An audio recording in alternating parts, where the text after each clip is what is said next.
And welcome back to ScavTalk, everyone. In today's episode, we're going to be discussing the recent BSG update patch 0.0.13.2.6974.420. Just kidding, obviously. Um, maybe maybe it is actually that. I don't know. But within that patch, we got some bug fixes, some squash bugs, a couple new features, and some bag changes. So, Giga, how's your week been? It has been pretty good, I will say. Actually, it's been all right. I've been doing some, I guess, like things outside of my usual comfort zone, which is all right. I've been playing around with the VSS a lot more. I'm not a big VSS guy. I never have been. It's not really my jam. I don't know. I don't know what it is about the VSS. It doesn't really agree with me for some reason. Maybe it's the combination of the recoil, and the small mags. Like it's one of those things that just I hate paying 40k for a mag.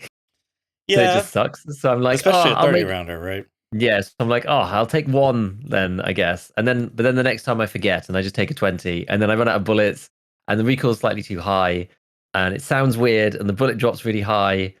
And it's just like, there's something about that gun that's just weird. And anyway, so I took that, right? So I'm already weirded out by it. Took that and I took that to interchange to go and do chumming. So Oof. I'm already out of my comfort zone with the gun. Then I'm playing interchange at night. So the whole thing was just a mess. But honestly, it was actually quite fun. It was quite fun running around, like doing the thing. I had some really stupid fights. I'm actually putting a video out tomorrow about the VSS because that was kind of like why I wanted to record so much gameplay on it. But I was like, surely I can get some good fights. And basically, in the end, I was just like, I'm like, right, it's time to watch some gameplay. It's all scuffed, so enjoy. Like it's just a series of clips of me just scuffing around using the VSS. I had this one fight where I forgot to reload when I pushed the dude, threw two Mm. grenades at him, and forced him out of a bush. Basically, fire like 3 bullets, and then I'm just like click, and it's just gone. The guy like comes out of the bush. He fires at me, but he only had like 5 rounds in another VSS in a 10 round mag or something, and then Oof. I get my reload off because I like ran out first and then kill him, and it's just like the whole thing is just like it was a total mess. It was just a total mess. And then ended up like maybe we talk about this a little bit later, but like I guess it doesn't really not actually a huge amount to say about it. I've been like running around labs a little bit for the first time on Thursday and like yesterday, and yeah, I've been trying to find these like far forward devices. Like it's something that I've been starting to look at because it's kind of annoying, right? And you think, well, I should be able to go and get these, and I quite like the idea of finding some of this stuff in raid. It's like a player driven quest almost. Like the hideout says like you need these items, and then you have to kind of discover how to do that, right? Like either through looking at the community and seeing where other people have got them, and like I don't know, it's like I don't Well, the mind wiki. it. But the thing is, the wiki doesn't say anything. This is the thing. The wiki Really? just says tech spawns, But it's got a and that's picture it. on labs, though. And Uh, but I get Did what it? you're saying. Maybe, yeah. Yeah. But anyway, It it's doesn't pretty. explicitly say only on labs, even though Yeah, it doesn't. that's It's like you go to streets or which that whatever and for could like doing a be. quest. Yeah, it's like you do a streets quest and it's just like it could be in one of these 20 locations and here's a screenshot. Blah, blah, blah. Like it's nothing like that, right? It's just like tech spawns, just go for it, right? And then people are like, and it's that weird hearsay thing, and people are like, oh well, I found one I found one on Lighthouse at the beginning. Oh no, I found one on Woods, so that. But then it's like, oh, actually, it turns out that they've all got removed. Supposedly, like I've not verified any of this info, but apparently they were spawning at all high value tech spawns at the beginning of all maps, and then in the Oh, first okay. week, and then they removed that, so now it has to be on labs, supposedly. I Hmm. don't take my word for it because I'm not 100% certain, but that seems to be what people have said. People have said that they haven't found any on any of the other maps anymore. So we've been trawling around labs. We didn't find anything on there of any real value. I think a VPX was probably the best thing that we found on labs so far. I've probably played 4 or 5 raids. I didn't die or kill anyone, so that's kind of weird. Labs was really strangely quiet. So I guess like you could interpret that a few ways. Like either the progression's not got there, so there's not that many people, or and the servers are not that full. You could interpret it as people like whizzing through the map, hoovering up all the loot, but like they don't want to kill anyone, so they're just like leaving, and then the raid's just kind of empty. I'm not really sure. I'm not sure, but anyway, we started the search for that. So that's kind of, and we took the VSS there too, and killed some raiders with it. So it's been yeah, it's been a mixed bag, but I've actually enjoyed it. It's been okay. It's been alright. Now you say you're not a VSS fan, but is that true back in the 12.9 days, the glory days of the VSS? Even back then, you weren't a fan? Nope, never used it Wow. then. I think I was full M4 back then. Okay. I mean, Um, respectable. yeah. But I never really liked the gun. I know there's something about it. I think it's the mag stuff. I don't know. Just never really enjoyed it. I couldn't just ever make it work for me. It's like so weird.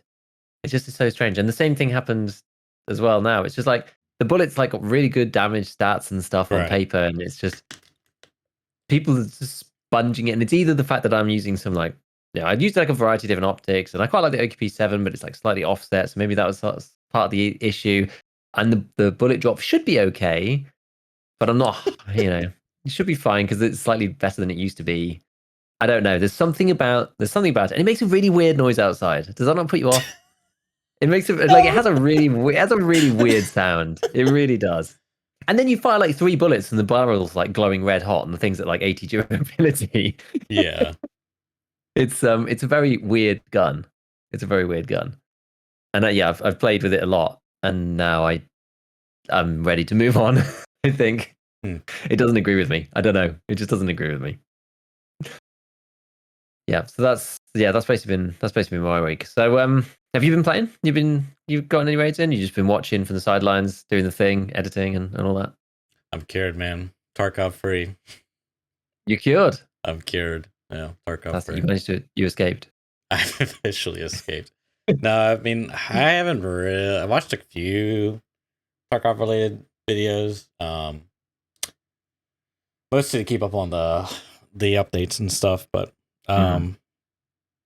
yeah, been mainly playing Marvel Snap and watching a crap ton of retrospectives on video games. Like Oh way right, too okay, that's much. kind of interesting. Yeah, I think I've seen you play Marvel Snap. I'm just like, what's Church playing? dude, I think you would like it. Yeah. Funny enough, one of the content creators I watch, so I'll watch like YouTube videos on it, Mm. and he used to play Dota 2 and make videos Oh, for it. And I was like, oh, that's cool. interesting. But yeah, Similar minds. Similar minds. Cool. Okay. Well, we'll get into the changes then, I suppose.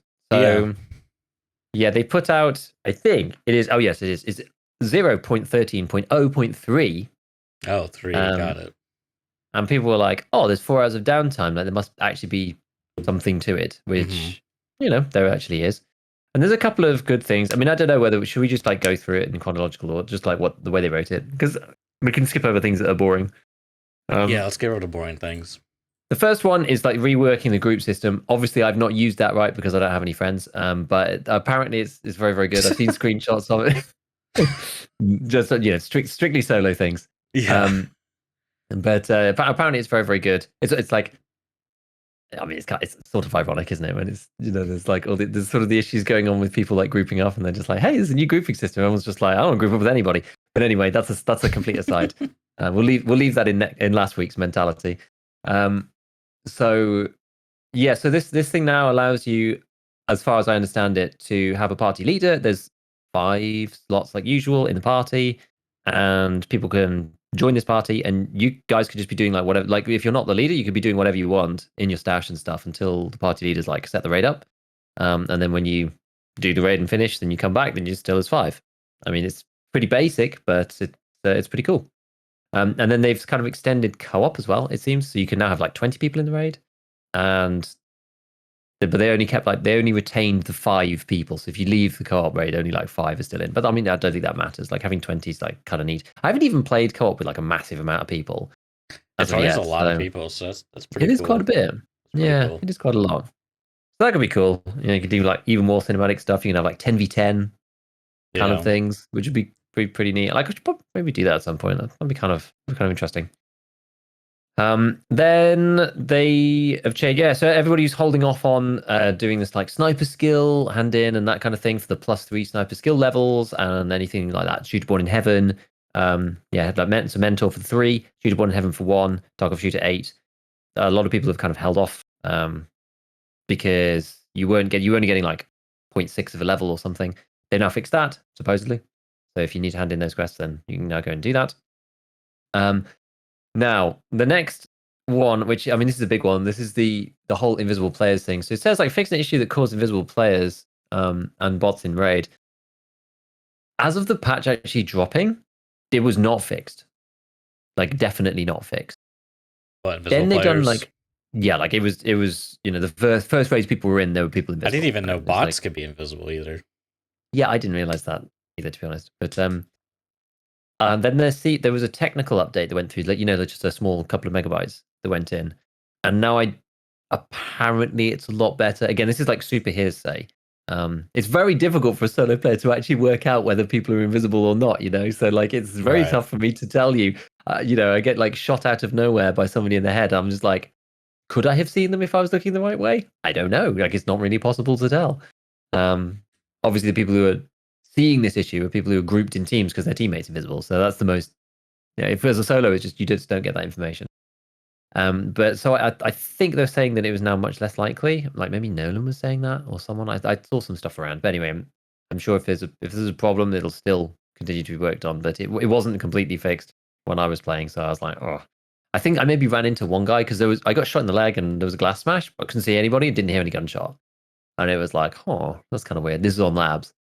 And then I tried to check the console because apparently this is the invisible thing. If you check the console and there's like huge lists of like asset errors and stuff, then it usually means that someone's invisible. Apparently, I tried to check the console and it just crashed my game. So Well, they say that's also a sign. Yeah, apparently. So I was like, all right, well, and I relogged in and tried it again and it crashed my game a second time. And people were like, why don't you try checking the console again? I was like, no, I'm not checking it the third time. Because I thought relogging it, because people were saying that if there's something to do with like the order of loading or whatever, and if you like close and reopen the game and relog in, then all the assets load like properly in the right order. So I thought, well, maybe then the errors will clear. Well, apparently that was not the case, and so yeah, it crashed a second time. I was like hidden, but I was amazed. I was just on labs, just like hidden between a box and one of the like medical tent things, and crashed like 2 times and reloaded into the game, taking like a couple of minutes each time and whatever, and just like just stayed alive. Like my lab trades were completely dead. It was so odd. It was so odd. But I really hope they get this invisible players thing like properly under control. I really hope that now this has come through this week. Everyone will be saying, yeah, no more invisible players. It's fixed. It's great because like, I mean, it goes without saying, really, right? It's like so fundamentally game breaking. Oh my god, it just needs to be resolved. Like the audio is annoying, but invisible players is like so terrible. It's just the worst thing ever. So that said, then they've also got the Oculus Audio fixes, which they've said. I mean, the patch notes don't tell you anything, right? It just says like incorrect operation of some components, like memory leaks, reduced performance, working on improving the sound system. Practically speaking, it does seem like the memory leak stuff is fixed. A lot of people are reporting better performance. I haven't actually played Streets since the update, and that was the only place where things like I don't really notice now because as I keep getting beaten up by my chat about, I actually still have a 60 hertz monitor, which everyone's just like, how could you? And I'm like, that's the next thing on my list, guys. Like, come on. So because I have a 60 hertz monitor, like, I don't really like with the 5800 X3D upgrade, I'm never lower than that anymore. So I can't really tell if the performance is better. Like even with the memory leaks and crappy stuff, like Streets used to play at 70 anyway, even in like the worst case. So I'm not really sure. So we'll have to see what people say about that, and maybe I'll have a look myself. But I'm not like hugely incentivized to do so. But the one thing that I will say is that front and back is significantly better. You can actually now tell front and back from each other. They are distinctly different. Back is occluded in some way.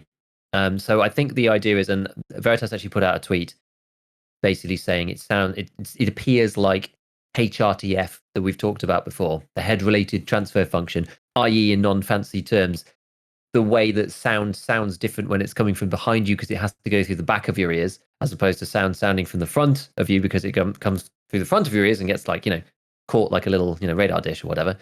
That difference, or the module that deals with that difference, it appears like that is actually implemented now, whereas it was not before. Like you could not tell, like the sound file or the sound, the sound file was not transformed in any way front back previously, which meant that without turning your head, there wasn't any extra information, so you just couldn't tell. Whereas now, rearward sounds do have some kind of HRTF applied. It seems, and it practically seemed to me that was the case. Like I agreed with that tweet. I do also think that that's the case, and it sounded a lot better for me. And it was one of those things where people asking you like, "How's the audio?" and you're like, it just feels normal. Like, it feels like I can just like listen to sounds normally, which I guess is a good thing. It's like it just feels natural. And oh yeah, that sounds like it's ahead of me. Oh, that sounds like it's behind. So hopefully that's fixed a lot of stuff. I mean, other people are saying some of the occlusion layers are a bit better. I'm not really sure about that. We still have very, very severe occlusion. So if you're in a building with pillars or whatever, and you move slightly and behind the pillar again and slightly, it's just like occluded or not. Like it's very sharp and very severe. But I think you said that was kind of almost a feature of Oculus Audio. I think, right? Because they didn't deal with like round corners or bouncing or anything like that without doing like extra special stuff. So it's not really like a bug per se. It's just like it's a simplicity in the calculation, if Mm-hmm. that makes sense. It's just a relatively straightforward way of doing it, which I mean, it's fine. Like it's not a big problem. I think the only thing that I will say is the only issue that I've had is it sounds like sometimes maybe the audio is like cutting off or something in the distance. Maybe it's gunshots. It sounds like a bullet impact, but like really far away, just like really far away. And I get that a couple of times, and I'm not sure. I'm not sure what sound that's supposed to be, Hmm. but it sounds like something's either being cut or it's like it's a single bullet, but I'm only hearing part of the audio file. Something like that. But I mean, it's very very minor. It's nowhere near as bad as the old Steam audio. From they were like scavs 100 meters away, and then you hear the first millisecond as clear as day, as if it's right next to you.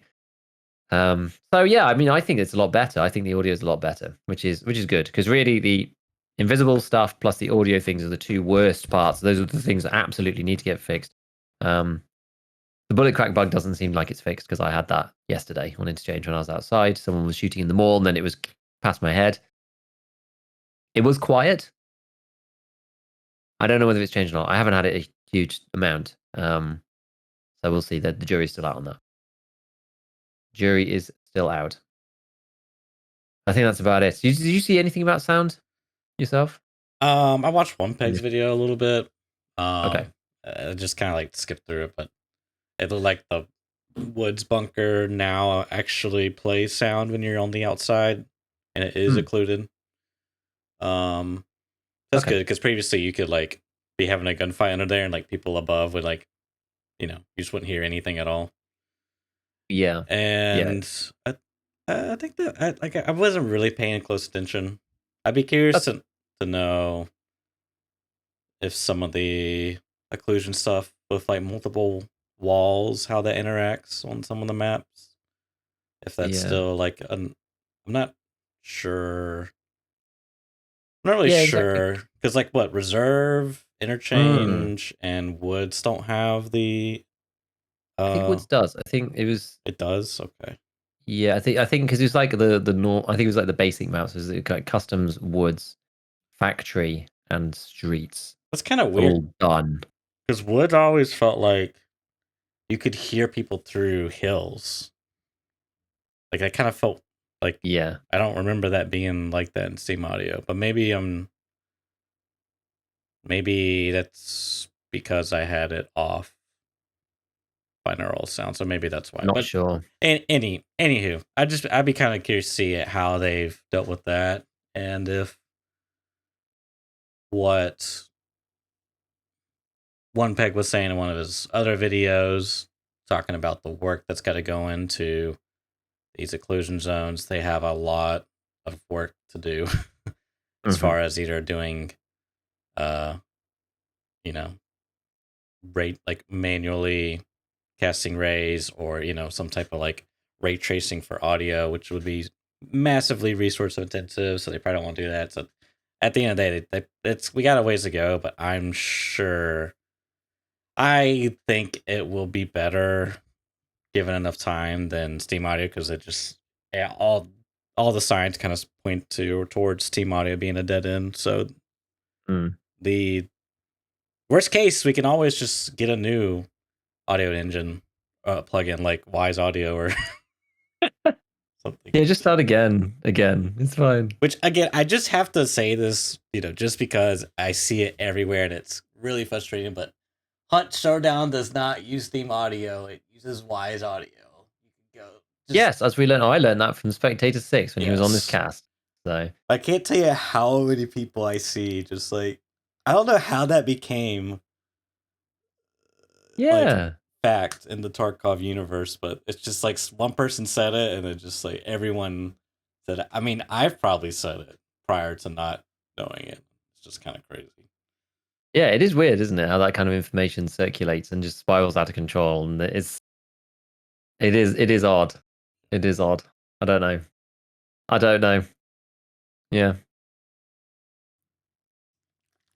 do wonder. Anyway, it doesn't really matter. But anyway, like we don't have any like we don't have any like standout individual single bugs with Oculus itself. You know, we don't have like the long distance bugs and anything like that kind of sound bug. So it seems like they just need to improve. Well, they've actually implemented HRTF, which is good.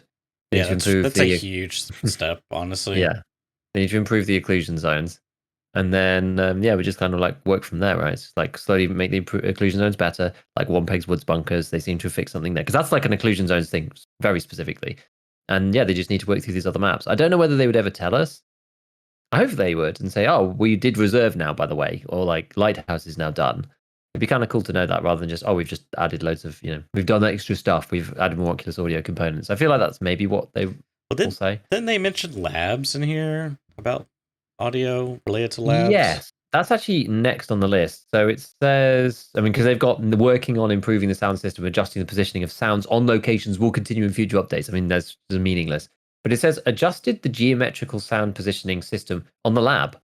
Now I don't know what that specifically relates to. I don't really know why the geometrical sound positioning system is different from Oculus audio. I don't know like which specific part they're talking about there.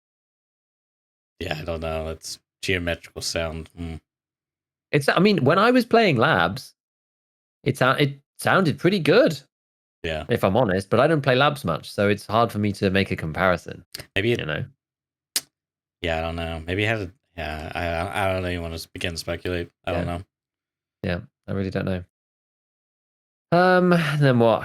Hands freezing, optimize some other stuff. There's like a load of other like bug fixes. What else? Zerachi and a few things like that. Fixed interface elements overlapping and repeatedly switching between character selection and lobby as people just going Gah! With the tab button and just like screwing up the UI.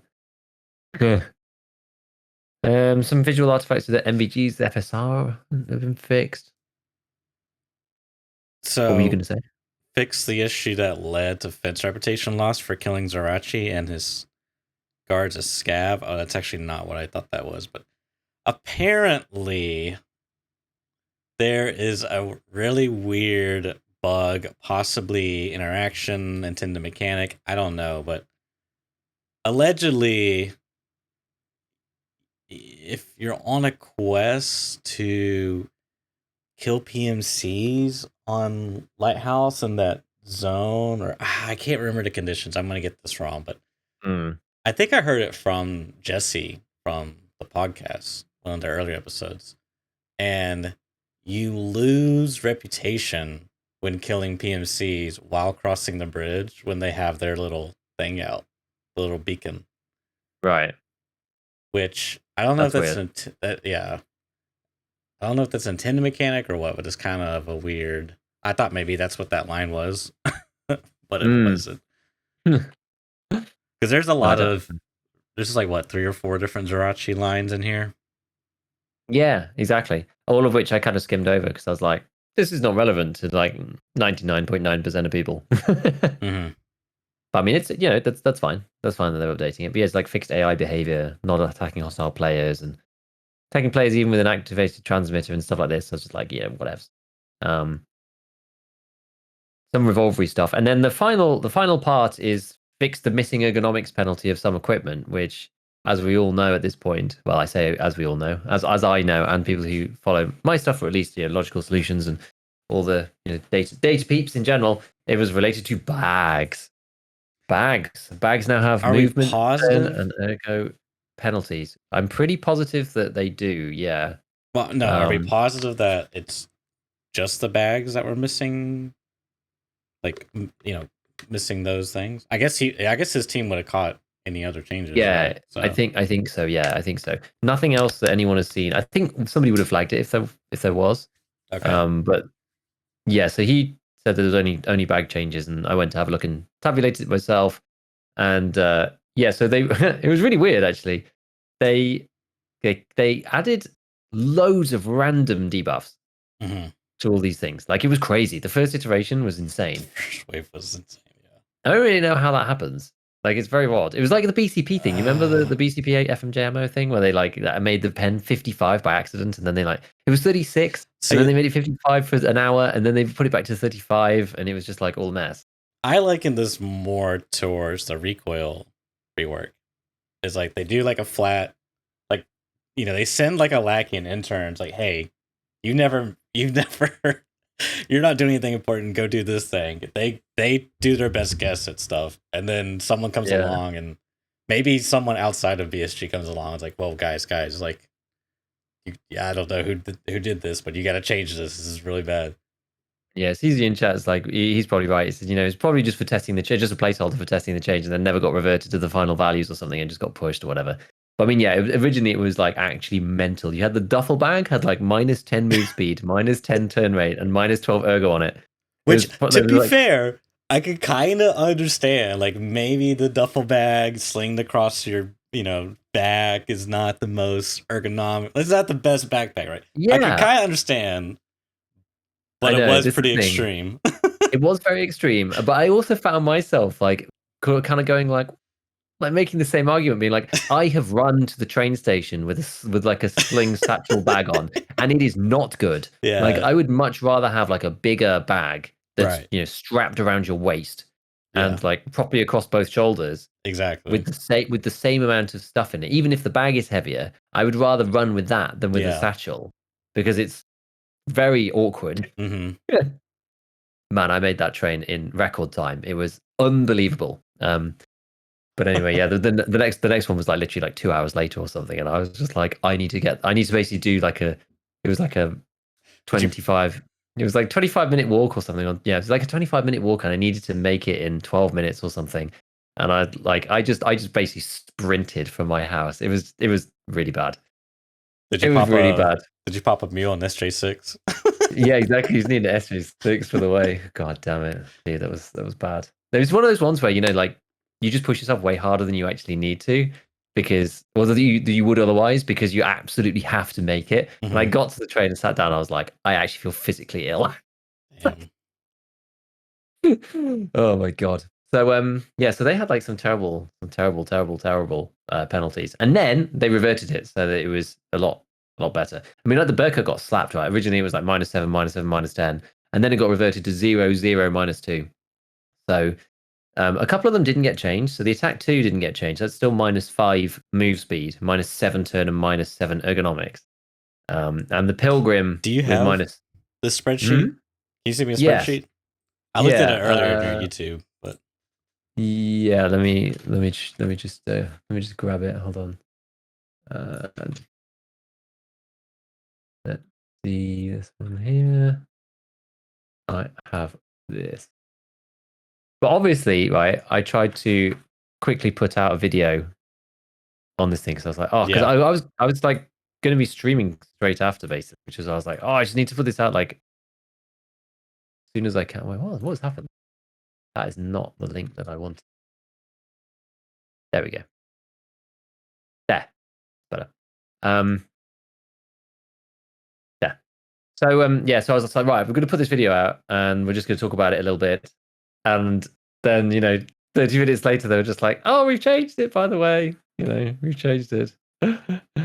So I was like, rip me. But the points kind of still stands, and I updated the spreadsheet. So anybody who wanted to actually look at the spreadsheet, yeah, it was correct as of 10 minutes later, because I updated it on stream. We went through every bag because there's not that many. There's actually only if I just add them up here, there are only 30 bags, so it's not that terrible. One thing that is really funny, and this is completely random, is that the what's it called now?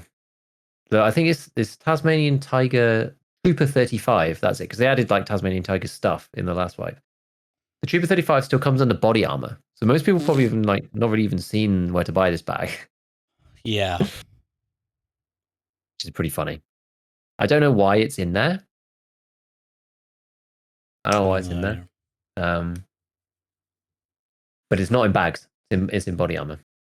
So now the worst one. So yeah. So the couch bag at this point is now -5 move, -6 turn, and -7 ergo. So it's kind of up there. It's probably like if you're looking exclusively at turn rate, which I kind of was, it's sort of in the bottom 4. But the move speed is not that bad. Ergonomics penalty, I'm not sure how much we care. Yeah. Not sure how much we care. I mean, honestly, yeah, go ahead. Yeah, go. No, go. You go. I mean, how much does this stuff matter on the low end? I feel like not that much.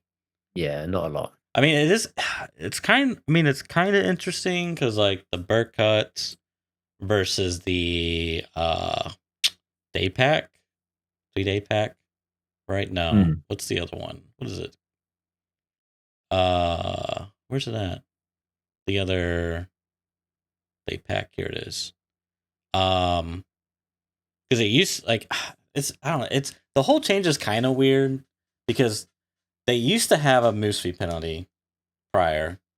Yeah. Back when I played. Anyways, 12. I'm not sure if it actually was implemented. Did it work? Was it implemented? I can't remember whether it was actually just said it had and then wasn't actually in. I can't remember. I don't know because that's not something I really paid attention to at the time. True.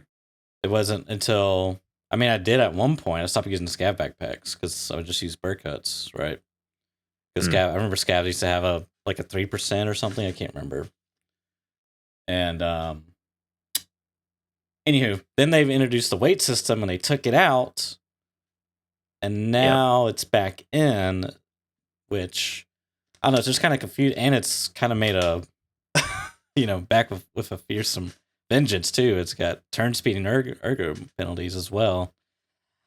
I don't know, but like the day pack versus the burr cuts, it's like I don't know. It's just kind of weird because now it's like, okay, the burr cut weighs 1 kilogram basically and has a 2% ergo reduction, whereas the day pack, weighs about half, 0.7, 0.6, whatever.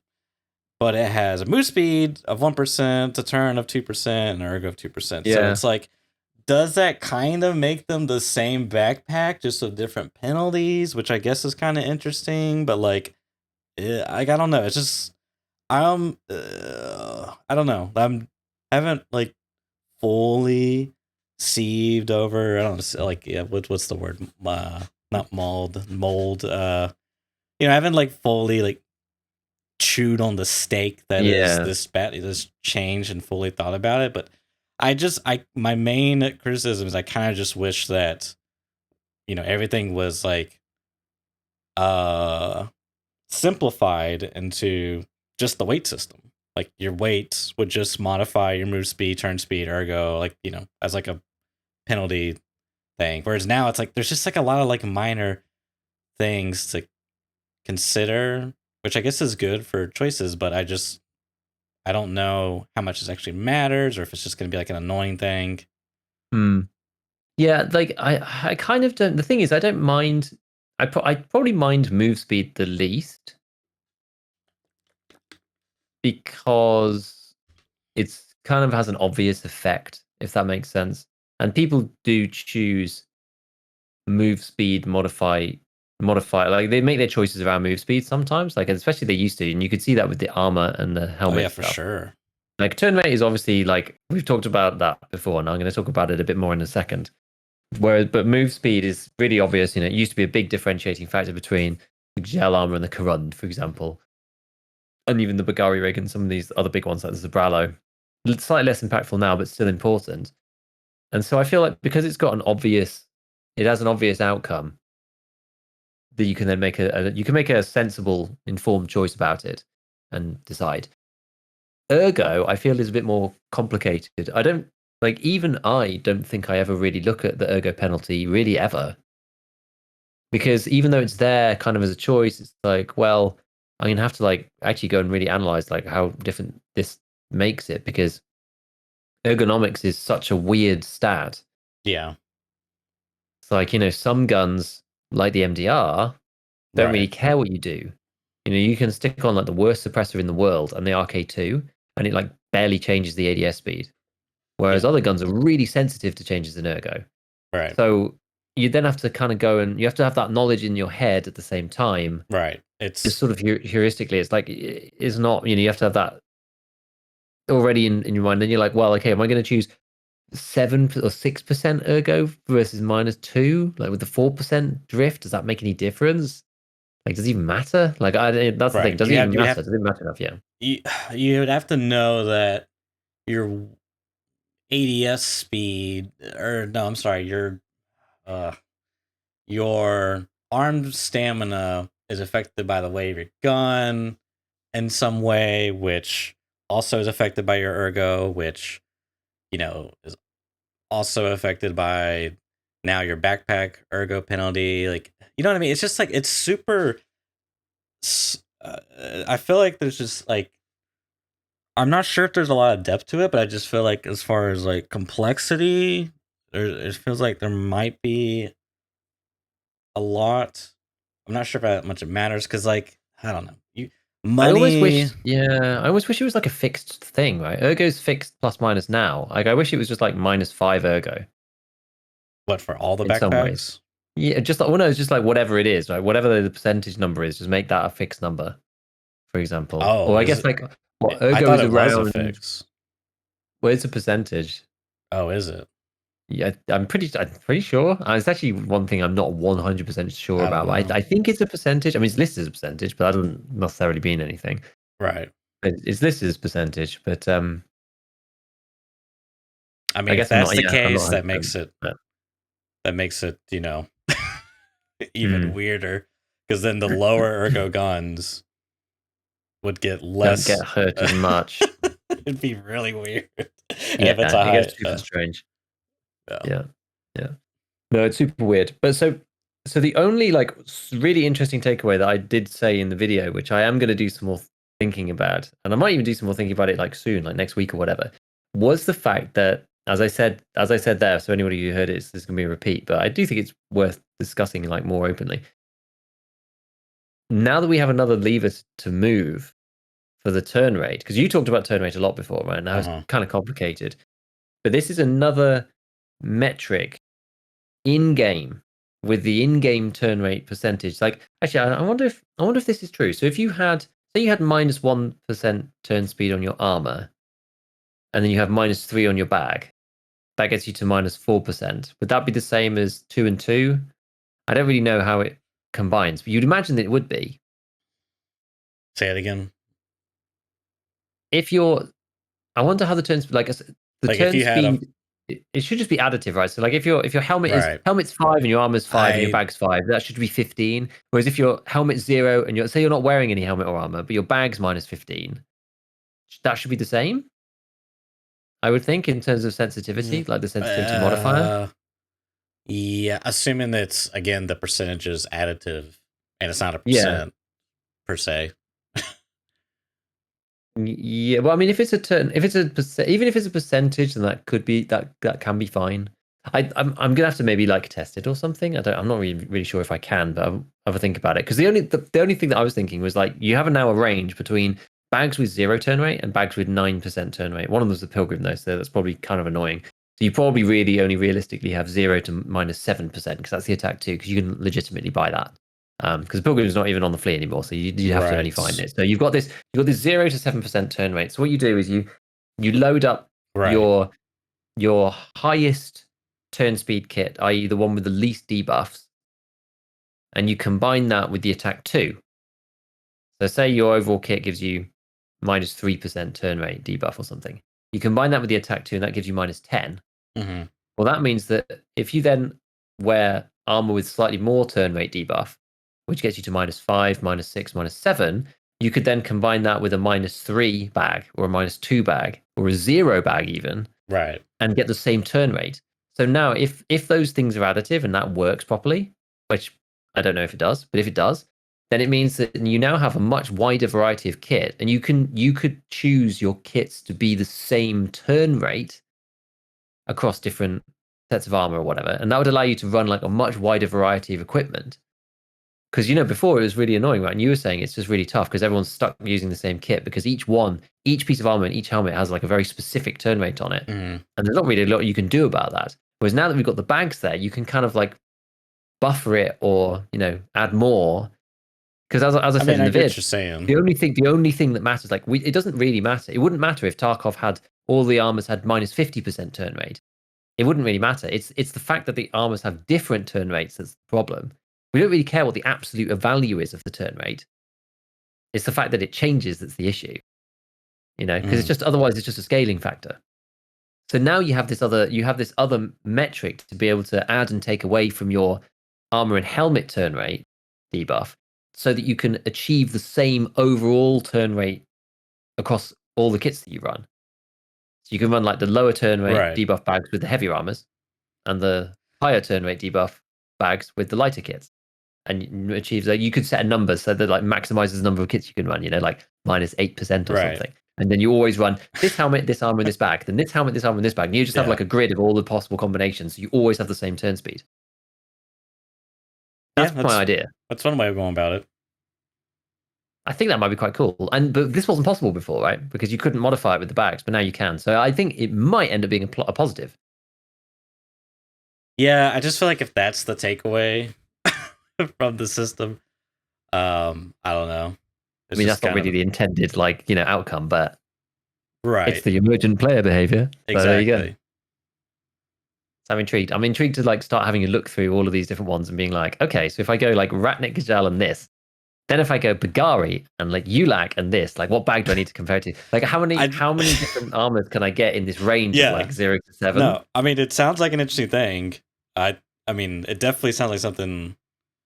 This sounds like right up GigaBeef's alley. I think it would just be easier just to come up with a sensitivity calculator, just run the backpack you want to run. But this also works, I guess.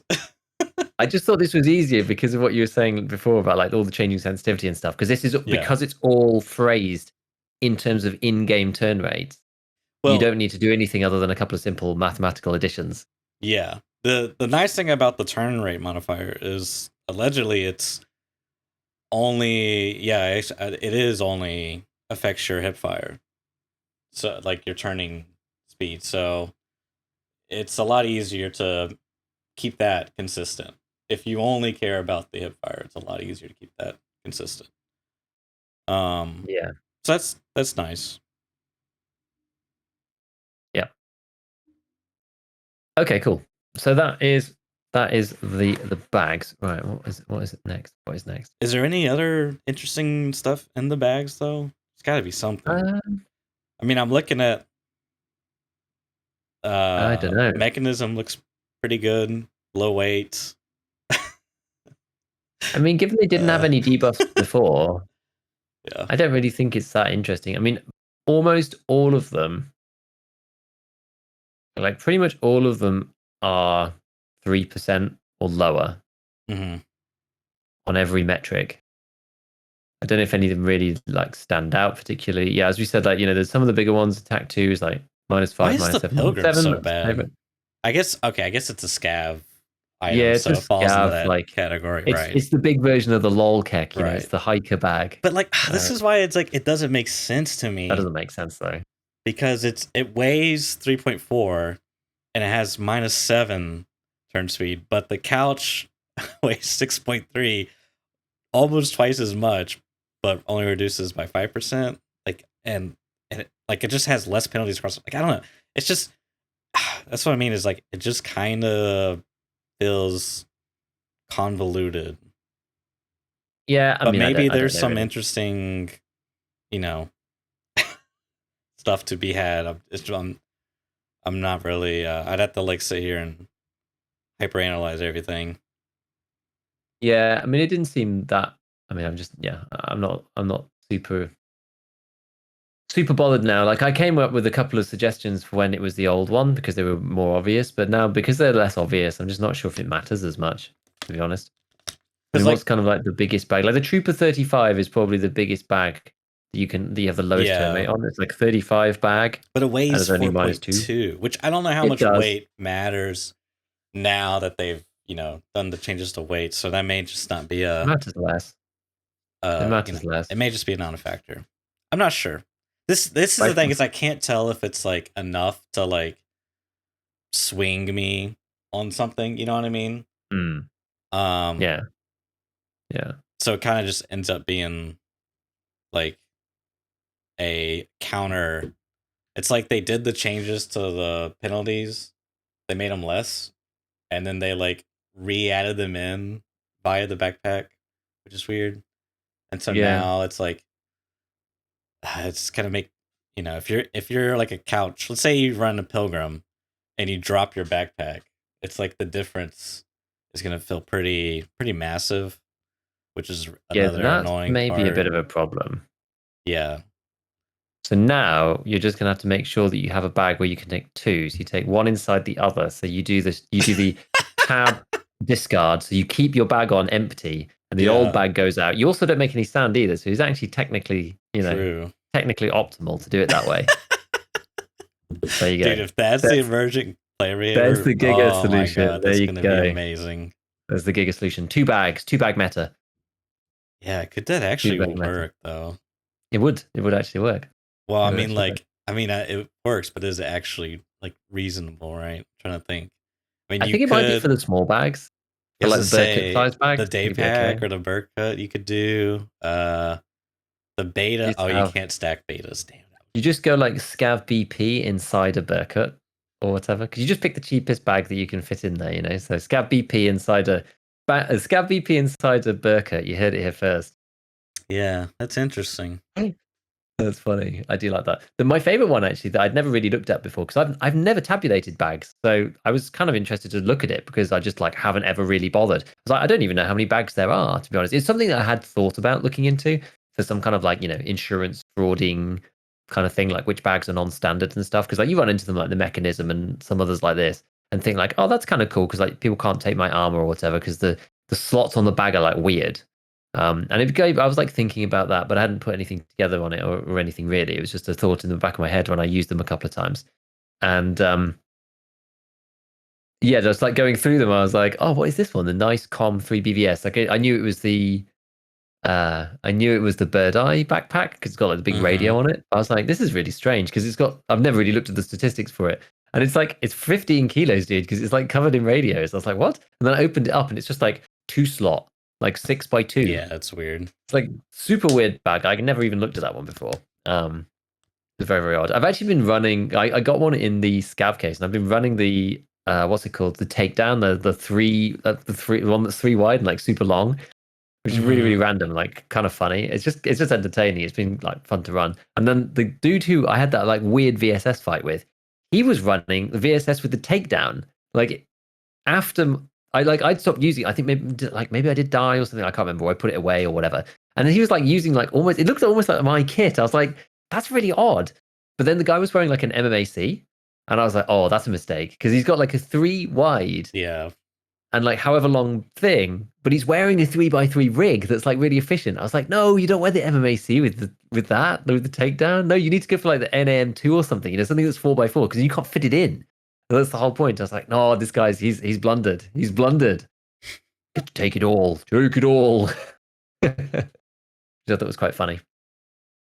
Yeah, I don't know. I'm more interested in this kind of combo mixing of turn rates than I am about anything else because I don't think for me personally 2% turn rate will be noticeable. Maybe I'm wrong. I don't really have a good feeling as to how much like 5% or 2% turn rate is impactful or not. Maybe 2% is enough to mess the muscle memory up. I don't know. But I always thought it was more once you get above like 5-10%, that's where it starts to get a bit of a mess. Like I used to be able to use the Reduce M back when it was, God, I can't remember what it used to be. But actually, it's probably still the same as what it is now. It's like 12 or 14 or something. And that was kind of like it was okay, but I'm interested to test this thing out. Yeah. Yeah. Some very random bags. Yeah. So yes, was that? Was that? Yeah, I guess the one last thing was AI. They talked about fixing AIs not being able to see you when you're leaning or going around Mm. corners. Yeah, that was what I was going to talk about next too. Yeah, have you tested that? Not really. Mm-hmm. Not really. I thought that this was fixed at the beginning of the wipe anyway, because, and I think I mentioned it here, that I got shot in the right arm trying to lean peek a scav. So I think it was maybe fixed a bit. I saw some people chatting about it, saying like, "Oh, you can still like right lean peek the rogues," but now they're much more aggressive about shooting it. Like it's still maybe possible from certain angles, but it's a bit harder now. I don't know. I've not had any practical experience of it yet, so I'm gonna have to see this next week. I haven't really been doing much like lean peeking of scavs. I don't know. The jury's out. The jury's out. I mean, if they do completely, the problem is right. If they do completely remove, and I don't really care about normal scavs because that's kind of fine because there's ways of dealing with them. If they do completely remove the lean peaking thing for the rogues, I don't know how you're supposed to kill them. Like the only reason why people do the lean peaking on the rogues is because they're so aggressively hard to kill anyway. And I'll say the only reason, right? It's just because it's the easiest way because it's the only way. Like it's so hard to kill them otherwise. So if they remove that, you have to make sure it's a completely still, clear day and shoot them Yeah, from a I mean, long it way away. still, like, the thing is, it probably still won't be that bad simply because if you do it tight enough. This was the other thing I think they said was like, it was like leaning and while shooting them through small gaps or something. There was a line in there about Hmm. like, I have to pull Oh it yeah, up, let me look for it. Yeah.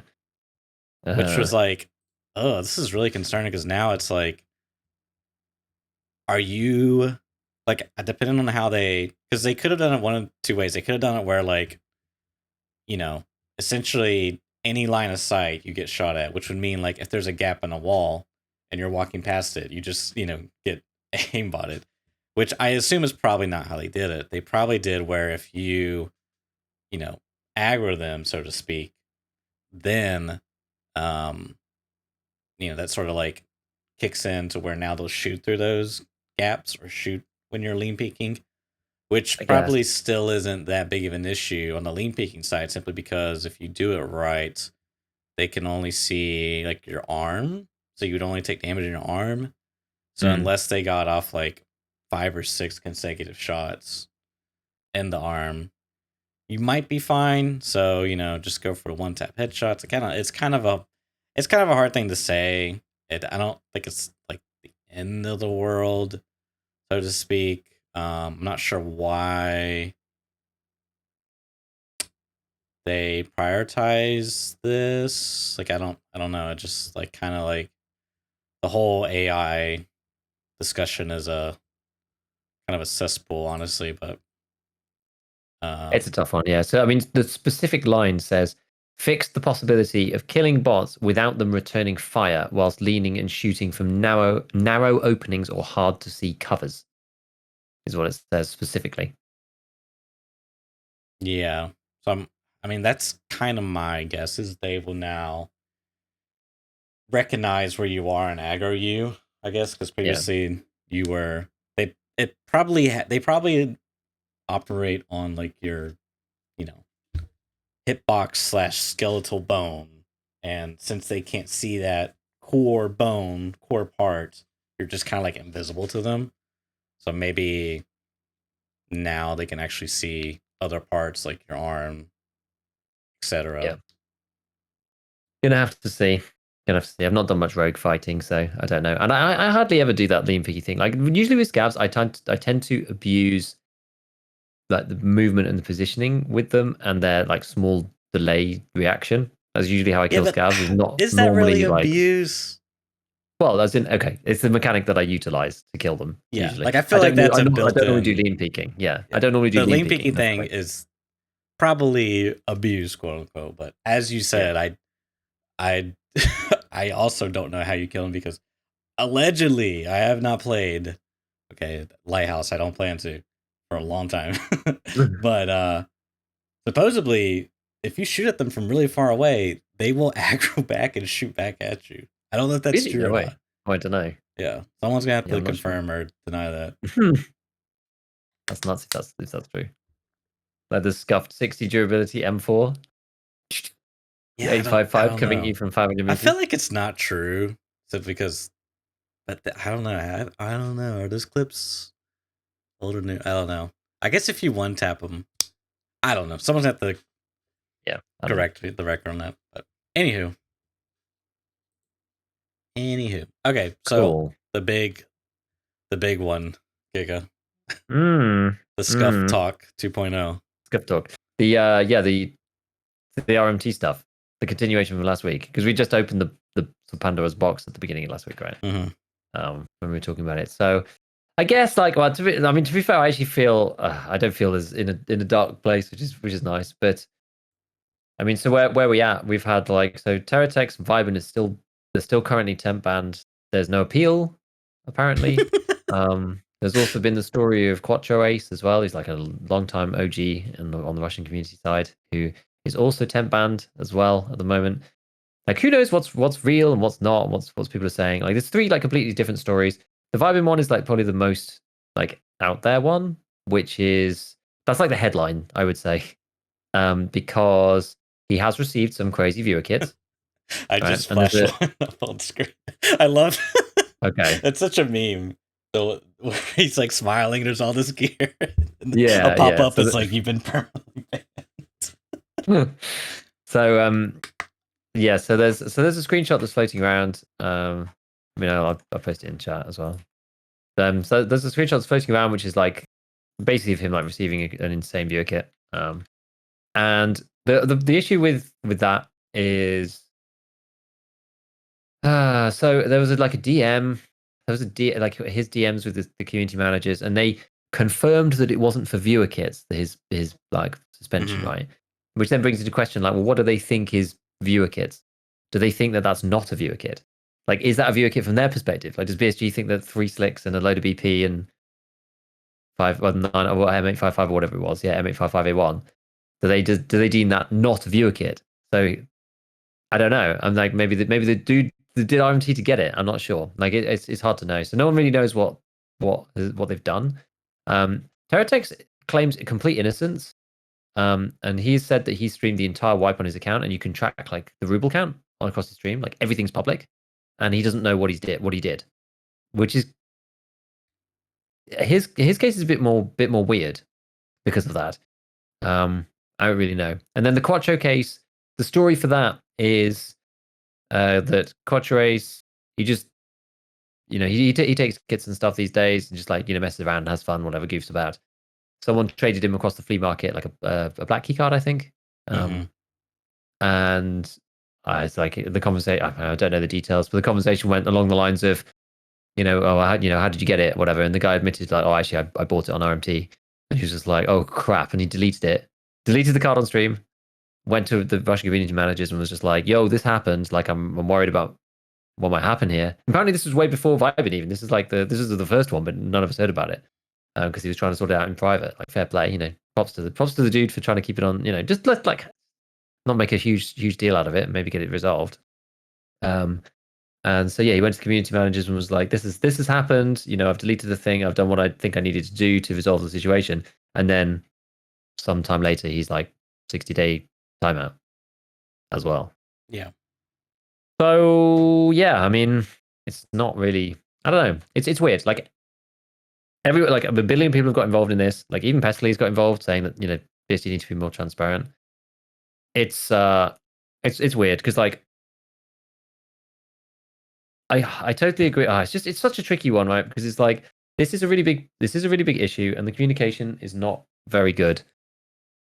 But I also feel that in some situations and some cases, it's maybe being like hyped up a little bit too much. Like people are getting like really scared for like, and I say like maybe no reason. There's random things. There's always gonna be random stories. People just making stuff up. So it's hard to know like what's real, what's not at the minute. Like who's actually been timed out, or whatever. There's like I think I watched one of the one peg videos, and he was saying that somebody who's supposedly not played any raids has been like timed out for RMT or whatever, even though they've not played this wipe or something. So I don't know. There's a lot of stuff going around in the community right now on this basis, and lots of people like videos about it and stuff, and like, oh, and some of the biggest streamers were like, just saying things out on Twitter and just like bashing BSG in a way that was probably just like unproductive, which then led to them like being unfollowed by BSG. So it's just like the drama circle and just like the fire has just been fueled from every side. Yeah. Which is just it's just a very it's a very unfortunate bad situation. Like, but the only one thing that I will say about it, and this is different, right? This is different, but I had an interesting parallel to make when I was just like musing about the situation in general, which was in my old line of work. If you had a suspected case of, I don't know, some kind of like fraudulent behavior, Right. like it is illegal to tip off the person who you think has done it, right? And you can't even tell them, you can't even like actually really tell them what's happened. Now I know this is completely different, but that was the only reason that I could think, and the parallel here with BSG being like they won't tell anybody what they've done for the same reason why they don't tell people what they're doing with the cheater situation specifically, because people who are looking to circumvent the system could use that information to Right. circumvent the system. It's like, Now hey it really, guys, yeah, you exactly, know yeah, you know that exploit that the cheater using to see through walls? We've yeah, completely patched that, by the way. And here's how we patched it. Here's all the yeah. exactly, Right. Yeah. exactly. 100%. It's along those wavelengths, right? If you've done nothing though, obviously, it really sucks because you have like no recourse to try and see what you did. Is it false? Is it something I did inadvertently? You have no idea. So that's the problem, right? But there is an angle there on the opposing argument, even if it kind of sucks. There is an argument there. So like I was just musing about that. I thought it was an interesting thing at least to bear in mind, despite the fact that it's a pretty awful situation. So I mean, yeah, it's just like continuing on. It doesn't really seem. I don't think anybody else has been banned or anything. So the situation's like been a bit static and just people talking about it. I mean, the last couple of days has been a bit quieter. It was like, yeah, it was still going full crazy at the beginning of the week, and it's a bit less insane now. But I don't really know how it's going to be resolved. I mean, I'm presumably like those guys who've been banned are just playing on other accounts, and I guess they'll just play those other accounts, and then the ban will go away, and then that'll probably be it. Yeah. It's kind of how I think it'll I go. I don't know. I do think that because of the inherent problem that BSG are not willing to reveal their hands, right? And there's like leak DMs and screenshot where, it's like the community manager is saying in a DM that, oh, I could give 6 Altons to X person and that won't flag RMT, or it's like, but BSG isn't coming out and saying exactly what qualifies as flagging RMT, Yeah, right? which I can see. I sort of can see Right, why as well, right? It's like, right. but we But don't even have a ballpark area. Sorry, I keep cutting in, but yeah, we don't even have a ballpark area, right? You go. but that's, and you're right, and that's the problem, is that we are left in the dark, and to try to make sense of it all, and you try to fill in gaps like puzzle pieces that may fit, may not fit. But just because the pieces fit doesn't mean those are the right puzzle pieces. You know what I mean? It's like, on one hand, it's like, why, you know, trying to put yourself in the mind of BSG, like, why would they temp ban these people? Like, what are some of the reasons, right? Did they say bad stuff about BSG? Are they like, you know, so I don't know. Is there just like some evil, you know what I mean? Is there like Yeah, I some don't think it's gone evil, that far, but right? Is there like some evil, malice intent behind it? I mean, there doesn't seem to be any indication of that. Um, is it, did they mess up on their end? Well, they haven't like corrected it, and it seems like they're not like correcting the record. So, it's kind of hard to like fill in that puzzle piece. Um, you know what I mean? It's like, Yeah. it doesn't seem like they're really backing down from this. And again, it's a temp ban. Like, it's funny enough because when my buddy bought RMT, he didn't get banned till like weeks after, and it was a temp ban as well. And we assumed that they tracked it via flea market stuff. But he went and raid and got some items too. So I can't say for certain, but nonetheless, because he did like I think he traded like back then the fees were flea market fees were way less, and I don't even think there was found in raid, or maybe there was. I can't remember, but anyways, he ended up trading like maybe there was. He ended up trading a bandage for like an M4 for reap on it, and things like this, and he just ate the cost or whatever. But back then the cost wasn't that insane, but um. I don't know. It's just it's kind of one of the things where like I can't fault people for trying to make sense of it. You know what I mean? Yeah. I just think we all need to like accept that we don't. There are a lot of unknowns, and we have to accept that we don't know everything. You know what I mean? Yeah. I think it really sucks for people who are in the situation who didn't do anything, because like it brings those people into question too, right? Because if PSG is saying, well, it's not for viewer kits, then there are people like, well, what is it? What is it for? Like, do you even deem this a viewer kit or is it not? For me, to me, there seems to be two separate kinds of things here. My personal opinion is these people have been temp banned for boosting. That is my personal opinion. Boosting. Now, what's boosting? This itself is a very interesting topic. Now, BSG have said boosting is not allowed. Boosting is against TOS. Boosting being given disproportionate amounts of kit, right? Disproportionate in extreme quotation marks, because who knows, what that would even relate to.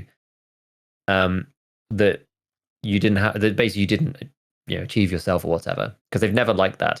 Now, this is a policy thing,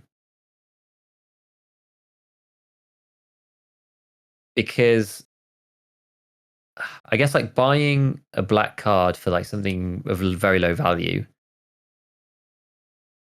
say the RMT thing isn't, say it wasn't RMT, or even if it was RMT, it's like, well, it is RMT, but it wasn't his fault. He didn't know, so he didn't do RMT, but he did get boosted. I personally couldn't care less about boosting. I actually I really don't care. Like, it has like no impact on the game whatsoever, right? People taking like a bunch of stuff from other people. As long as it's, I mean, this is the thing, it's very difficult to distinguish that from RMT, right? Which is the problem. BSG don't have any of the monetary side. So that's why it all gets bundled in together. And this is why probably certain specific people have ended up being flagged for one reason or another. Because RMT and just like general like view, but communities giving an astronomical amount of stuff to an individual person, some streamer or content creator of some kind, looks very similar and is very hard to distinguish between, which is a problem. I would say they, just to jump in here quickly, I would say they probably care a lot less about your average player boosting versus a cheater who's boosting, because it's like fuels the cycle, right? Like, the idea is like cheaters are cheating because they can make money and run a business off the backs of BSG's game. You know what I mean? But that's So like like, RMT specifically, right? sure, but you could buy and get boosted. You'll go What, in. like a carry or something? Yeah. Yeah, I guess that's still, I guess that's still like part of the whole like cheating thing, as opposed to, and then there's the two separate things, right? It's like BSG's inability and not really to do, and that's not really their own fault, right? Their inability to distinguish between RMT and like what they've classified as boosting is very difficult to distinguish between those two things. But from a theoretical perspective, obviously RMT is not very good.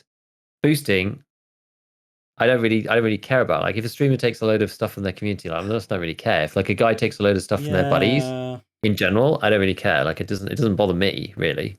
It's just, it does get kind of in a gray area, because like, you think about it, if I take my stash and liquidate it and then give it to someone else, um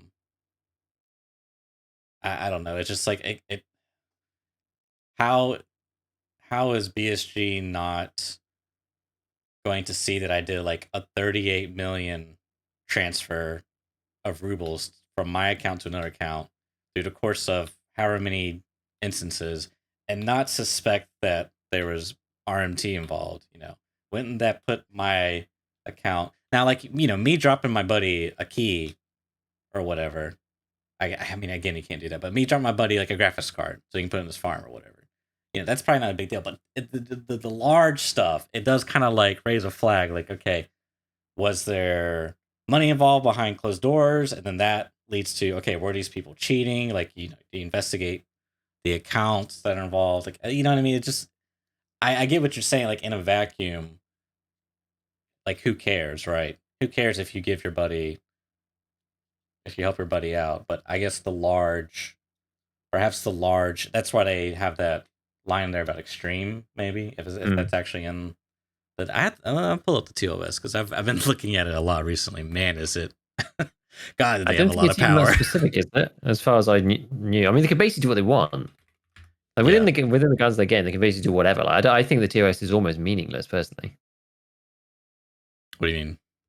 As in, they can just do whatever they want anyway. Really, like it doesn't actually matter per se. Like, what are people going to Well, do? legally, Are people actually matters. going to go and sue them for $150? Like, you wouldn't even Like, get through the first. The first is going to be an international thing, right? You're yeah, never I going to get know, anybody. Like, but it's meaningless, right? It's a meaningless thing because it's not better be even worth safe than sorry for it's not even BSG. worth it's not even worth having the lawyer pick up the phone for like 2 seconds to even actually, it's like it's so pointless. You're probably right, but it's there to protect them. I get it. So it's just, man, they got a lot of they hold so much fucking power, man. It's really, I don't see boosting listed in here. I don't think it is. I think it's in tweets. It was like a tweet from 2 years ago. Okay. I think this is the problem. Is like Nikita talking about it on maybe a podcast, and then like some tweets on BSG's Twitter. So this is part of the issue, right? There's nothing written about this stuff. Like, it's not in the game. It doesn't tell you anywhere. Yeah. It's just like, Which, why? and I just come back to it's probably because it is so closely related to, like, I mean, one wipe, I literally liquidated my account into sick cases and labs cards. Like, I had a red card and whatever, and gave it to my friend because I was just done playing. Right. Yeah. That was back before then, but like, that was a huge, that was a lot of money that got sent over. If that had happened like multiple times, there's a good chance I may have gotten something happen to my account. Who knows? But that's why I suspect they are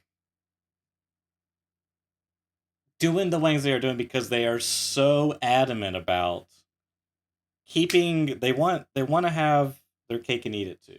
They want to keep certain aspects of the game while combating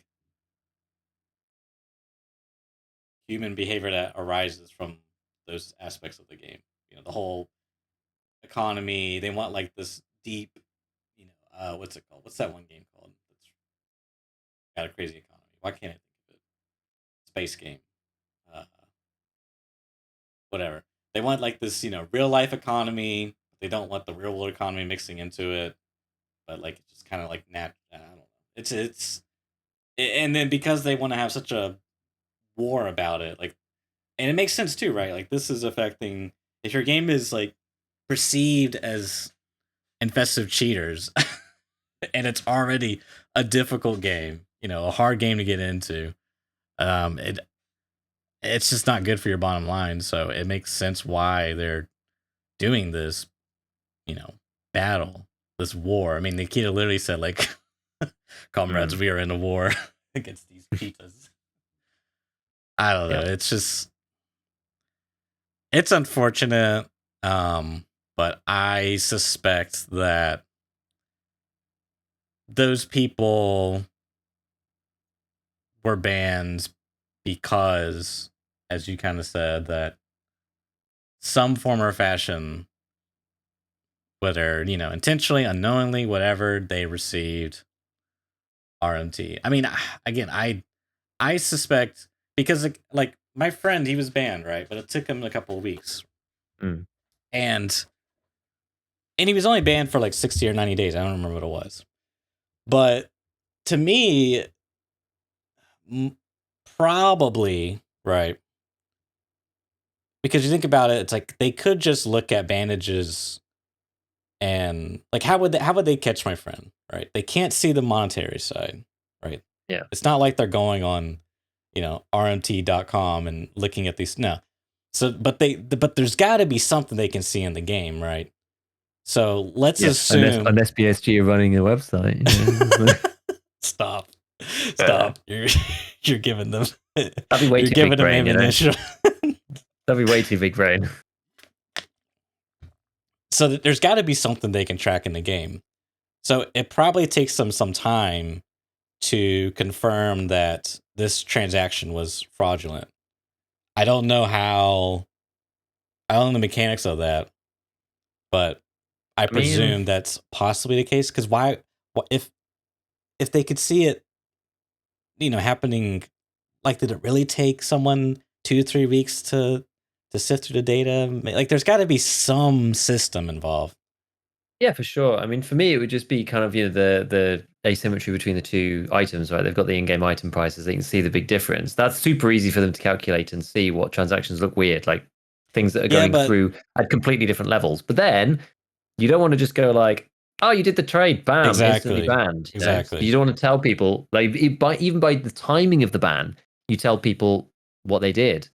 And so the next time they can avoid that, maybe they like lower the threshold, and then they, where's the threshold? They figure it out. You know what I mean? So like you ban them in 3 weeks' time, so they don't know what it is within the activity that they did do that got them banned. That's kind of the idea, I think.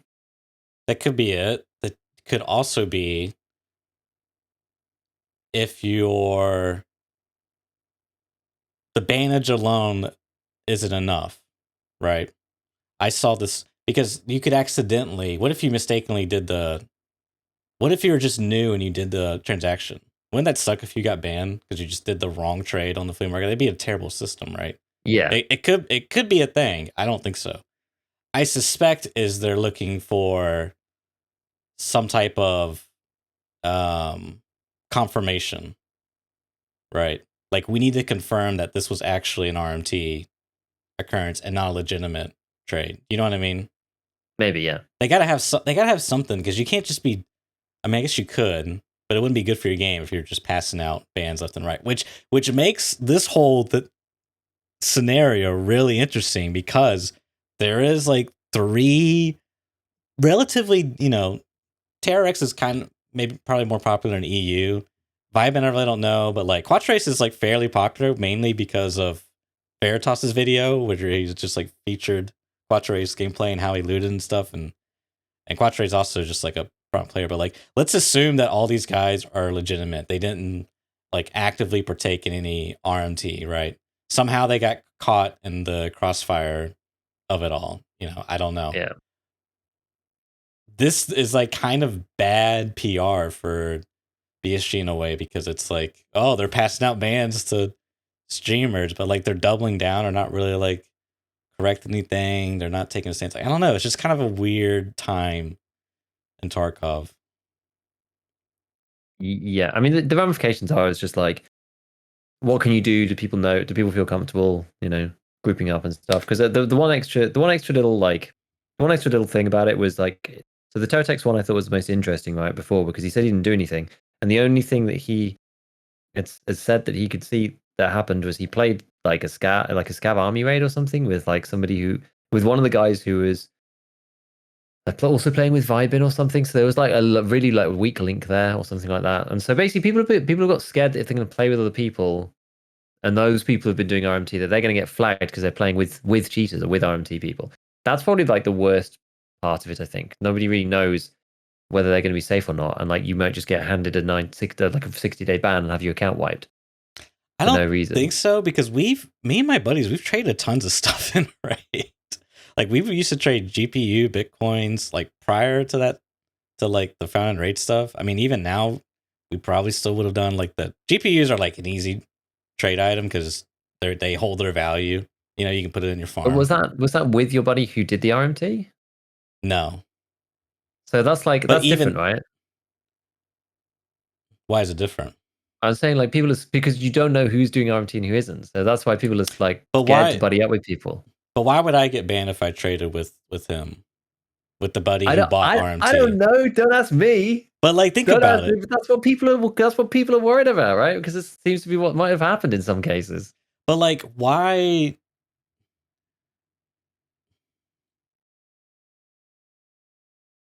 So they ban my buddy for buying RMT, right?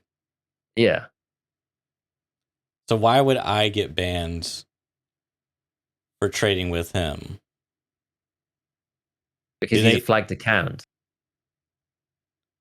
But is he a flagged buyer or is he a flagged seller? Is Because I, that is distinction even made? I've no idea, dude. I don't well, I know. think it does And because nobody knows. And the fact that nobody knows, everyone's freaking scared. This is the thing. It's been whipped up into this frenzy. Everyone's like terrified. They're about to get 60-day ban hammered. That's the problem. Nobody knows what they can yeah, and can't do. This is the issue. Like nobody knows what's okay and what's not okay. Everyone's scared to buddy up with each other. I Like know, it puts I people in a know. really weird Like spot. And trust me, it's the weird I spot I'm know, arguing against, not like the specific. I have no idea what BSG's metrics are. Like who knows? Like nobody knows. I know. I could just only go off my experience. I don't. I suspect that they temp ban buyers because they're not really the root of the problem. They're kind of just a symptom of the problem. So they get them a slap on the wrist, but the sellers they target for permabans. So I don't know. I would just say be careful who you trade with, you know, which is a really shitty thing to say. Because I suspect if your buddy is if someone you're getting items from in a non-organic way, let's say, okay, non-organic being like flea market, you know, high variation transactions or whatever, or in raid dropping items, those being the non-organic ways. I would say you gotta be careful who you do that with, because if they are someone who sells items for money on the side, because this is the other thing, is like Airwing was saying he had someone come to his chat and was like, "Hey man, I'm a big fan. I want to give you like 30 million in rubles." And Aaron was like, "Oh, this is really weird. Like he's never had anyone having that before. Like he doesn't need the money to begin with, but it's just really odd." And then all these RMT bans start cropping up the next few days, and he was wondering if that person was actively trying to target Airwing, because if somehow, let's just say, okay, hypothetically, let's say the sellers know that their transactions are being tracked, right? And they know that what ends up happening is their account gets banned, which is fine for them because they just take their profits and go buy an account off G2A for like $5 and $2. But they know that their customer, the person buying RMT, gets a temp ban of 60 days. They now know that they could put a hit out on Mr. Streamer, you know? I mean, it's a crack pipe theory. Trust me, I know, but it's a potential though. There's another thing that's potential, right? People like poison chalicing streamers or content creators or people who are like public or anyone really. To be honest, it could be anybody by getting their account, wiped and 60-day cleared for accepting some item or whatever, knowing that their own account's flagged. Dude, it's a freaking minefield. This is the thing. It's just a minefield. Yeah, and I wish I don't really agree with the whole mentality BSG are approaching it. It's like a very like iron fist rule. But I understand, there's things at play, they're running a business at the end of the day. I get it. I on it, like in some ways I just almost wish they would just delete the flea market. I don't know if that wouldn't really solve RMT, I guess, but maybe that might make it worse. Yeah. I don't know. Might make it worse. Yeah, I don't know. There was an interesting thing that I heard being sort of bandied around, and I do think it still maybe is true. I mean, we can't really ever know whether this is right or not, but we did suspect previously with the increase in, I don't know, like going after certain aspects of the community, that there's like a suspicion that it potentially makes the cheating community like more aggressive. You know, that you can't just like go around, clear the map, and do RMT or whatever. Like you have to like do carry raids where you end up killing more people. You know, we suspected this a long time ago when more of these restrictions were coming in. And so then it ends up making the cheating problem like actually look worse. Even if it is actually slightly better, because like it's now interacting directly with more players as opposed to indirectly via the economy and like all the loot not being there and stuff. So it's a funny one. Like we can never know if that's actually true or not, but it's strange because it doesn't appear to. Well, I just don't run into it enough, and it's as a solo again. It's so hard to see people cheating, whatever. So I just don't know if it's better or worse than it used to be. I can't tell you definitively that it's worse. I can't tell you that it's better, particularly. I'm just kind of going off what the community feel is, and I don't think a lot of people really know. You know, what, like, hypothetically, if the game, because there's like probably multiple ways of approaching this, but like, what if you just wipe the game more frequently? Would that like greatly de-incentivize? Because like 6 months is like, yeah, that's a short time, but like that's like, I mean, that's 2 seasons, man. Like that's not like, you know what I mean? Like it's like you're buying a season pass for RMT. Season pass. Get your Red Rebel and Labs card exclusive now at church-rmt-tarkov.com. But you know what I mean? Like I wonder if because like I looked it up, Rust has RMT, but like it's so like niche and like small. It's mostly just like, yeah, we'll raid your neighbor, just or like just like some really weird obtuse things. And it's also more complicated because you got servers, obviously, but it's like it's like most likely it's not like a viable market. Like there was like 3 websites, whereas like Tarkov RMT, there's a lot of websites. Yeah, I mean, I think I would just chalk that down fundamentally to the difference between the global and like server or based, model. It's different, right? Because anything you have in Tarkov can be used. Well, the game is one big global net of all the people, whereas the Rust is all that is specific, right? True, but you could argue that because it is on a fixed cycle, right? There's going to be a peak in RMT, and then there's going to be a dip. Where it's having the variation between all the different servers, you have a more consistent, steady line. Yeah, but I can see why it's less. I still think that because Rust typically like it wipes, I think like once a month on like official servers, and then all the other servers is like whatever they decide. I just wonder if he set that to like the game wipes every 3 months. How would that affect RMT? What would that do? Yeah, I don't really know. I'm not sure. Would it be like, what's the short enough time? Yeah, what's the short enough time for people to not care? Here's the really where you have to. Here's how they probably have to squash RMT is you have to get it to where the business isn't profitable anymore. As long as it's profitable, the issue is still gonna occur, right? Yeah, I feel like it's always going to be problem. I don't know. I'm just not sure if you can ever solve. I just don't know if this is a solvable problem. Honestly, I remember CCTL had a hot take at one point. I don't know whether he was just saying this in jest or whatever. He was just like, "Yeah, they should just BSG should just sell all the items. That's it. Just pull out the RMT rug from underneath the game. That's it. BSG sell all the items. It's fine." The issue with that is if you officially endorse it, then like anybody could do it. It's not like some shady thing where you might get banned or put some people off. Is the issue with that, I mean, it is funny. one solution. I don't like that pay to win. It's just kind of. I agree. Unfair advantage. Yeah, I thought there was something sort of like tangentially related. I thought was kind of interesting is that there was actually I don't know whether you saw this. There was an article that like caught my attention, which was from Dota 2. Cheaters will never be welcome in Dota. Did you read this? It was literally this week, and I like noted it because I was like, "Oh, this is interesting." And basically, it says like today we permanently banned over 40,000 accounts using third-party software to cheat in Dota. Software was able to access use information information used internally by the Dota client that wasn't visible. So what it basically said is they so it gave the cheater an unfair advantage because they could use information that was in the Dota client but wasn't visible during normal gameplay. So it's a bit like, in Tarkov where you have like the loot is already in the boxes, but it's not visible during normal gameplay, where player positions and all this kind of stuff. So it says here, with that goal in mind, we released a patch as soon as we understood the method. The patch created a honeypot, a section of data inside the game's client that would never be read by normal gameplay, but could be read by the exploits.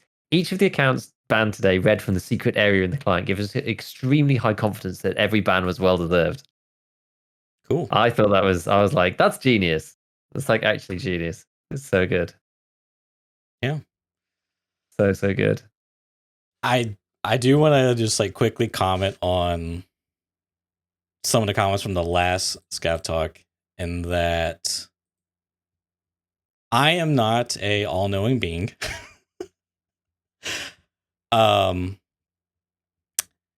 So if you have, something that you think I am missing or whatever, like, just please, like, just put your source out there. I'm more than willing to learn. But the whole, yeah, I don't know. There seems to be a lot of mind reading going on as well. Apparently, I just want to do X for an advantage. Obviously, I mean, what else could it possibly be? So, yeah, like I said, I try to do some research on LUTs and shaders and etc. But again, I'm not a colorist. It's not my professional field. So by all means, please feel free to educate. Is more than welcome. We like education. I like learning new things. Yeah. The other thing I was gonna say is the podcast POG cast talked about. I watched their episode on LUTs as well, and they talked about. I think Veritas said someone who knows their stuff said within Unity there's a thing called linear shading and gamma shading, I think it's called, and which is interesting because the Tarkov SP branch has a graphics overhaul mod, and one of the things you can tick on or off is linear lighting, and I wonder if that's what that is, and it looks different. I'm not sure, but anyways, long and short of linear shading versus gamma shading, which Tarkov uses gamma shading, is it's more of a gradient between light and dark, right? Whereas linear is like a much more harsher cutoff. You have like, there's like this sphere, right? And like in the middle of the sphere, it's just like a split between black and white. There's kind of a gradient, but it's really slim for linear shading. Whereas for gamma shading, it's like a full gradient of like light to like gray, black. The point is I think one thing Tarkov, I would like it if Tarkov went to more of a dark and darker lighting or Rust lighting, where there's just like there's like so many issues with the idea behind lighting, right? It's like, oh, people say just use a flashlight. Well, I mean, I pretty much never don't use a flashlight. Wait, pretty much never not. Wait, that's a double negative. I always have a flashlight. I always have a flashlight because they're so OP. And like Jesse put out a tweet, he was like, talking about flashlights or something, and I was like, yeah, bro, I never I always use a flashlight because not using one just feels like I'm actively gimping myself, and it's not even used for visibility. It's used for combat to block people. Because have you ever been in a firefight where you're both got your flashlights on? It is not a great experience. It's kind of ass. You're both just like with the aim punch and everything. It sucks. But like, given if I'm gonna fight someone and they have a flashlight and I don't, I'm gonna be at a disadvantage. I don't want that. You know what I mean? It just doesn't make any sense. So that's why I use a flashlight. And the funny thing is on interchange, again, Jesse showed this as well, is like in some spots, and it just is what it is. You cut on your lights and your visibility degrades because of how like the lighting and like I hate to use the word fog as such a generic term, but like the fog kind of interacts. Like you lose visibility, which is really sad. And essentially what happens. Like if you're a nighttime interchange player like me, what you end up doing is post FX plus NVIDIA control panel, and you can see in the dark. Like, there's just no NVGs are pointless, and arguably bad on that map because of the lights that do exist. And then the fog. It's just kind of a crapshoot. So, I would like it if it was changed because it's like NVGs are cool, and using lights for visibility is cool, right? Like there's an interesting mechanic there where you're cutting on the light at the cost of giving away your position, but you can now see. You know what I mean? Like in Rust, what I like about it is you want to run a flashlight at night, but you can't see anything. But turning on the flashlight gives away your position to people, and they don't have to have a flashlight on because if they just see the flashlight on, then you shoot at them, and then they cut the flashlight off, and then you can't see them. Like it's an interesting dynamic, right? But in Tarkov, you kind of don't need that because of how the lighting works. It's not pitch black. Yeah, that's my point. Is I would actually prefer it if it was pitch black in certain areas, like the lighting to be shifted towards that linear. I assume that would be the case. I don't know. They probably have to like redo the lighting, so to speak, in addition to like switching it to linear. But I think it'd be more interesting because then you would actually like you have to fiddle with post FX to basically see like get this advantage, so to speak of, right? I mean, it's basically an optional thing. Do you want NVGs and flashlights, or do you just want to like tweak your post FX so you can see in the dark? You know what I mean? It's like I don't know. It's kind of like a yes. To me, the answer is obvious. It's like I'll put in the little bit extra effort to like save 40K or 200,000 rubles, whatever the really good NVGs are. Because the other thing with NVGs is like when they cut their flashlights on at you, then you absolutely can't see anything. Yeah. So it's like, I don't know. It's so silly, but that's why I would like it to be switched to that. Because then it's like actually makes sense to run NVGs more often, flashlights to use them. Like, because it really is this interesting thing where you can't see in the dark. And especially in Tarkov, there's no mini map.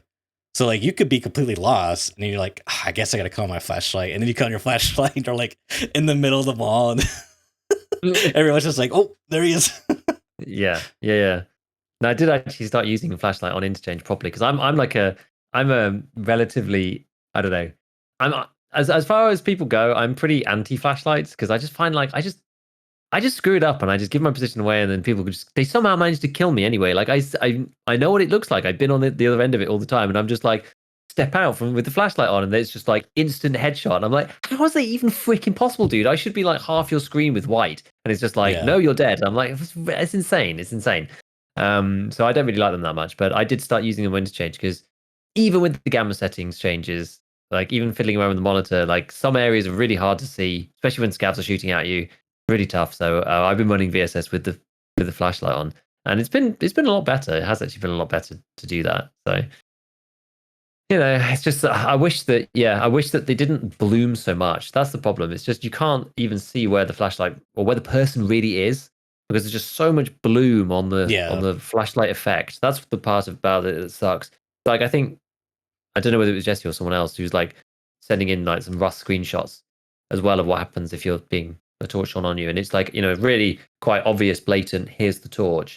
You still can't see the person, and it's like bright, but the torch itself is way brighter, which makes sense, right? It's like it doesn't. I don't know. Like, would it dazzle? I don't know. Maybe I'm wrong. Maybe it would look like that in real life. I'm not sure. I've never been like had a military grade flashlight pointed at my eye. Yeah, I mean, but I imagine it. It probably would, and I think that's an interesting mechanic, and I almost would like it to be. Some flashlights are designed for that purpose, while others are designed for visibility. That could be kind of interesting. But absolutely, the bloom thing bloom. It's just like it's almost like the light cast a fog. It's just like it's really bad. Yeah, it'd be nice to get a change to that because it's just I just don't as you said right at the beginning of this whole conversation. The player experience of a fight with two people pointing flashlights at each other is just really, really terrible. Like, never mind talking about aim punch or any of this other stuff. Like, when you both got flashlights on, like, I don't know, whatever. Maybe there's this like, and I think there's some skill to it because like I'm clearly very bad at it, and other people are clearly very good at it, killing me when I have a flashlight. But I think generally you want to shoot towards the right of the flashlight, just slightly. yeah, because Because you're holding like this. If they're the other way around, right, you shoot to the right hand side.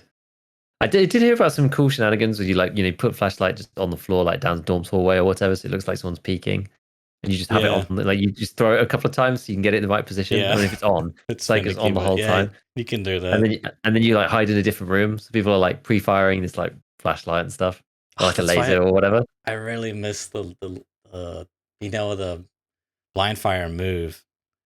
Once they changed that, it just like killed the mechanic for me. It's just too finicky. But doing the like sticking the gun, just like basically just your gun, and like the tip of your arm was like around the corner. You just cut the flashlight down the hall, and they would just like spray at nothing. It was so fun, dude. Yep. Okay. Well, I guess we're probably out of time actually. Yeah. We're probably out of time. Yeah, we'll talk about a few different things next week, I suppose. We still had some stuff on the list, but kind of can be done whenever. I'm still going to continue looking for these far forward devices. And I'll let you know. There's just like there's not an awful lot of information about them out there. There isn't. So I'm keen to keep playing labs and find them, and then try and help other people find them too. Because I can't imagine really like anyone has got these items. I'm sure a lot of people are stuck at level 2 Bitcoin, Intel, without solar panels, that kind of stuff. Just because like finding these items is rock solid. Yeah. So yeah, can be doing that. Yeah, and then just keep plugging on through some different guns and things like that, I suppose. Cool. We'll see what comes in the next week's set of updates. If anything. Next week on Drama Talk. Hope less of that. Yeah. All right, everybody. Well, I think that concludes this week's. Thanks everyone for tuning in. And as always, we will see you next week. Catch you later.